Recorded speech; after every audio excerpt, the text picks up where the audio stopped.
You, who gave life to another human being, know what it means to feel a love that transcends time and space. Since that small creature opened their eyes to the world, you felt an unbreakable force that drives you to protect them, to lift them when they fall, to smooth their path, to become a shield, a guide, a refuge, because your heart beats inside another body and everything in you wants to spare them suffering. But, listen to me carefully, there are moments in which helping your child is not an act of love, but of unconscious selfishness. Moments in which your well-intentioned help can become a chain, because not everything that soothes strengthens, not everything that calms educates, and not everything that is given is well received by the soul that is forming. As Kant taught, the human being must never be treated as a means, but always as an end in itself, and this includes your own child. Their growth is not a reflection of your success, but of their freedom. Their pain, many times, is not a mistake you must correct, but a path they must walk to know themselves. Today, we will walk together through 5 moments in which, if you truly love them, you must not intervene, not to abandon them, but to let their freedom flourish. The first moment in which you must not help your child is when they face the consequences of their own decisions. Perhaps they made a bad financial decision. Perhaps they failed a test for not studying. Perhaps they lost a job due to irresponsibility. And you, as a mother or father, feel the urge to intervene, to rescue, to minimize the impact. But if you do, you are stealing from them life's greatest teacher, responsibility, because there is no freedom without consequence. Helping them at this moment is not love. It is weakness disguised as tenderness. It is protecting your own discomfort, not their learning. Kant would say that moral autonomy is built by facing the consequences of one's own judgment. And if you annul those consequences, you are training them to depend, not to decide. Let them feel the discomfort. Let them learn. Let them correct. Only then does freedom cease to be a privilege and become a virtue. The second moment in which you must not help is when they are struggling for something they chose themselves. Perhaps they started a business. Perhaps they decided to move out on their own. Perhaps they want to study something you don't understand, and you see that it's hard for them, that they suffer, that they doubt, and the impulse is to intervene, guide, correct the course. But that struggle, that friction, is an essential part of their construction as an individual.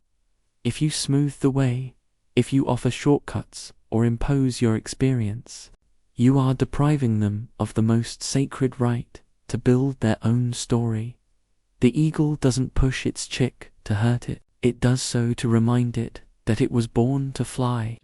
And you, by helping them in that struggle, may be tearing off their wings.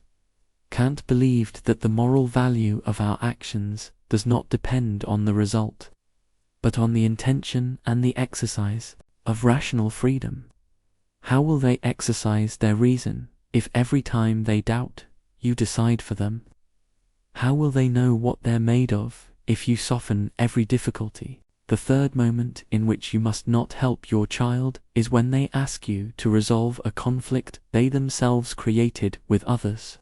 Perhaps they argued with a friend, a teacher, a partner, and they come to you, not for advice, but for you to act in their place, to call, to confront, to solve. But if you do, you are raising an emotionally dependent child. You are teaching them that they don't have to talk, negotiate, or take responsibility for their words. You are telling them, without saying it, that there will always be someone to face the consequences for them, and that, in adulthood, becomes a mortal weakness. The dignity of the human being, according to Kant, lies in their ability to answer for themselves in the public space, for the effects of their freedom. You cannot protect them from the judgment of others if at the same time you want them to be a whole adult. Conflict is the forge in which character is tempered, and if you face it in their place, you will be forging them in clay. Let them face it. Let them make mistakes with their words. Let them ask for forgiveness. Let them be rejected and try again. That is the only way their voice becomes firm and their presence authentic. The fourth moment in which you must not help is when you see them paralyzed by fear, but there is no real danger. Perhaps they fear starting a degree, ending a toxic relationship, moving to another city, speaking in public. And you see them suffer, tremble, postpone. And your heart tells you, help them, push them, do it for them. But fear is not cured by substitution. It is cured with courage, and courage cannot be lent. It must be built. Kant stated that enlightenment is the exit of the human being from their minority of age, understood as the inability to use their understanding without the guidance of another. If you always push them, they will never leave that minority, because they will continue waiting for someone to decide for them. Fear is a closed door that can only be opened from the inside. If you push it from the outside, you are not helping. You are delaying. You are teaching them to delegate their life. Allow them to tremble. Allow them to doubt.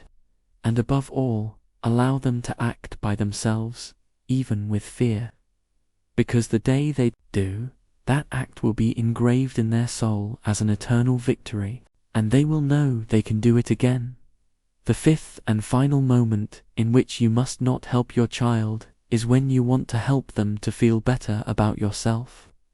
This is the hardest to accept, because many times we help not for them, but for ourselves, because it scares us to see them fall, because we feel useless if we do not intervene, because we need to feel that they still need us.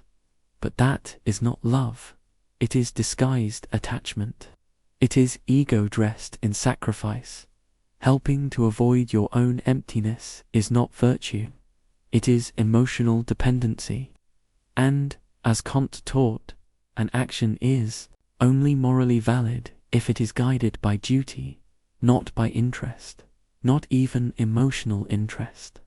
Ask yourself, do I help because they ask me to, or because I can't bear not to? Do I help because it is necessary, or because without their dependence I feel useless?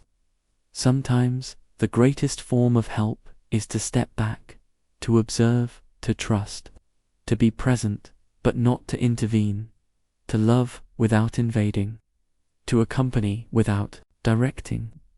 That is the highest form of respect you can offer to a child who is already an adult, to show them that you trust them, and if they still fail, if they still stumble, remember this: you are not there to prevent every fall, but so that they know that when they fall, you believe they will know how to get up. Now breathe. Perhaps this text stirred up old emotions in you. Perhaps it made you doubt past decisions. Perhaps it made you see that, at times, your help has been a gentle form of control. Do not judge yourself. Do not punish yourself. This too is growth. Loving a child is not making them happy all the time. It is making them free, and freedom, like all deep virtue, hurts at first, but then it blooms in ways you never could have imagined. So when the impulse to intervene arrives, remember these 5 moments, and ask yourself this Kantian question: am I acting out of true love, or out of fear disguised as love?